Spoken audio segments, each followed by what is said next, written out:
Buenas tardes, mi nombre es Eder Garzón, soy estudiante de Contaduría Pública a distancia de la Universidad Militar Nueva Granada de noveno semestre. La siguiente actividad tiene como referencia la asignatura de Finanzas Internacionales que lidera la profesora Lady Serrano. En esta actividad o esta presentación abordaremos los siguientes temas: ¿qué es y para qué sirve la balanza de pagos? ¿Qué es una política fiscal y monetaria y cuáles son las variables que maneja?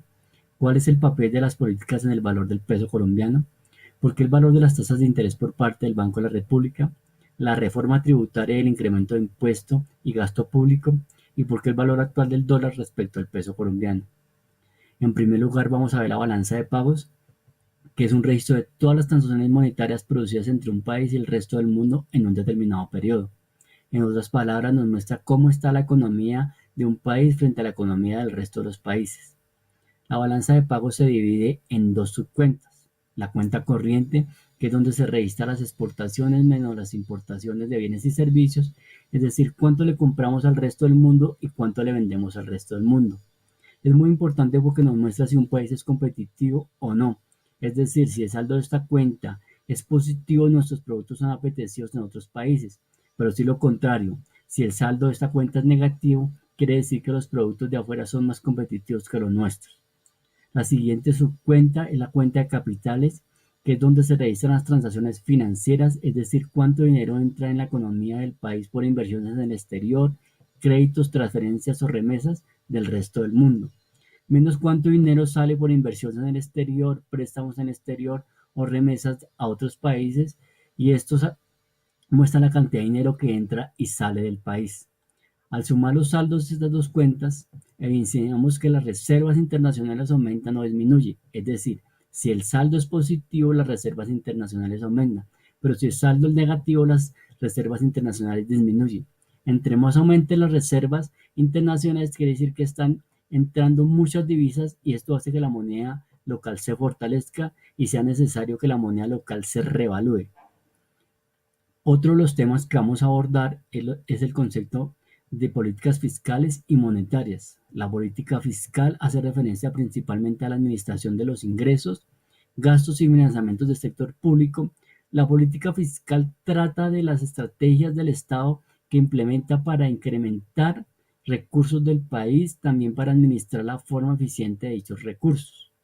Las políticas fiscales se dividen en política fiscal expansiva, que es donde aumentan los gastos públicos y bajan los impuestos, es decir, donde sube la inversión, la renta disponible, la demanda agregada, la producción, el empleo y los precios. Y la política fiscal contractiva, que es donde aumentan los impuestos y bajan los gastos públicos, es decir, baja la inversión, la renta disponible, la demanda agregada, la producción, el empleo y los precios. La política fiscal es importante porque facilita e incentiva el buen desempeño de la economía nacional para lograr niveles aceptables o sobresalientes de crecimiento del país, inflación y desempleo, entre otras variables. La política monetaria es otra parte de la política económica que es responsabilidad de la autoridad monetaria y se basa en la relación entre la tasa de interés y la oferta monetaria, que tiene como objetivos controlar la inflación, reducir el desempleo, conseguir el crecimiento económico y mejorar el saldo de la balanza de pagos. La política monetaria se divide en política monetaria expansiva. Esta política monetaria tiende a reducir las tasas de interés para hacer más atractivos los préstamos bancarios, reducir el coeficiente de la caja para poder prestar más dinero y comprar deuda pública para aportar dinero al mercado. La política monetaria restrictiva tiende a aumentar la tasa de interés para pedir un préstamo sea más caro, aumentar el coeficiente caja para dejar más dinero en el banco y menos circulación, y vender deuda pública para quitar dinero del mercado cambiándolo por títulos. Otro tema importante que vamos a ver es el valor de las tasas de interés por parte del Banco de la República. La tasa de interés es el precio del dinero en el mercado financiero. Al igual que el precio de cualquier producto, cuando hay más liquidez en el mercado, la tasa de referencia del mercado baja, y cuando hay escasez, sube. La tasa de interés es el costo del uso de capital o tasa de retorno de ahorro, determinando lo que se refiere como el precio del dinero en el mercado financiero. La creciente debilidad de la actividad económica y el riesgo de una desaceleración más allá compatible que el deterioro en la dinámica del ingreso originado por la caída de los precios del petróleo. Los indicadores recientes confirman excesos de capacidad de la economía, aunque la incertidumbre sobre el tamaño de estos es elevada. La incertidumbre, la velocidad de la convergencia de la inflación a la meta del 3%, los mecanismos de índices y la persistencia de la inflación continúan reflejándose en el nivel de indicadores de inflación básica, los cuales superan la meta de la inflación del 3%.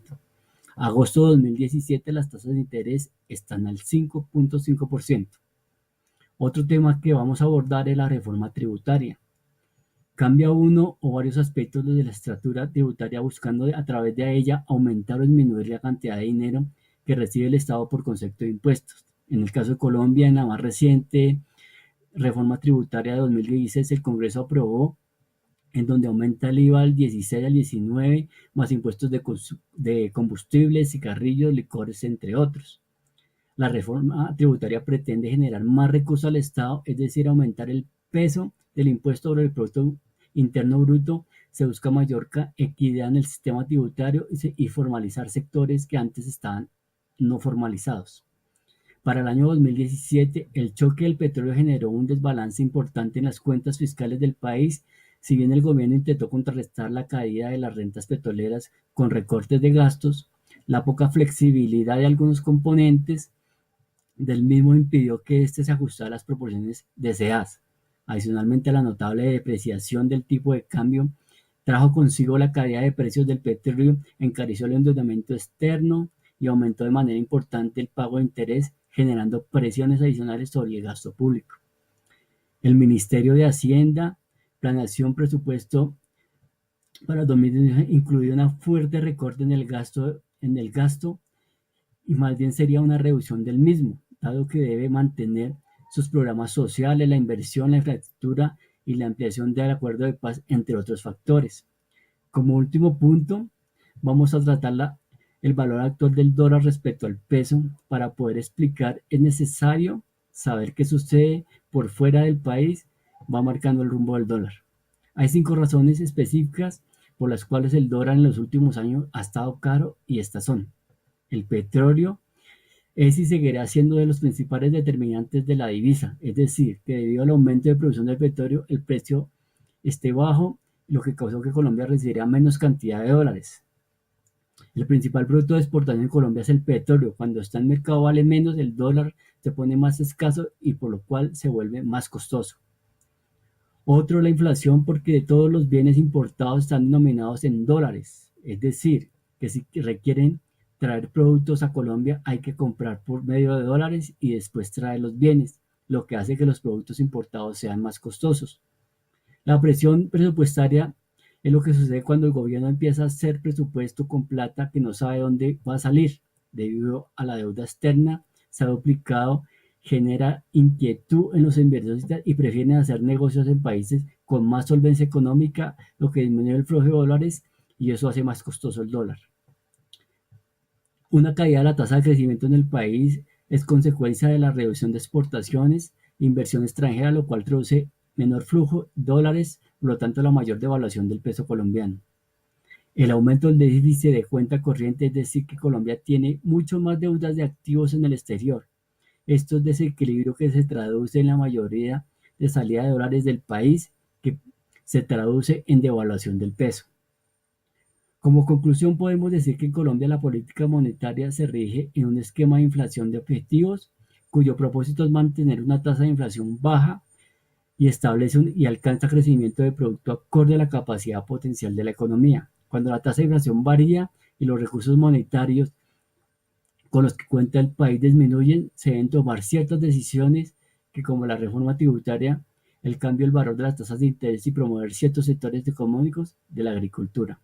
Todas estas decisiones y otros factores de la caída del valor del petróleo, la inflación, entre otros, hace que tengamos un menor ingreso en dólares y sube el precio y devalúa la moneda nacional. Eso es todo lo que les quería contar. Muchas gracias por su atención y nos vemos pronto.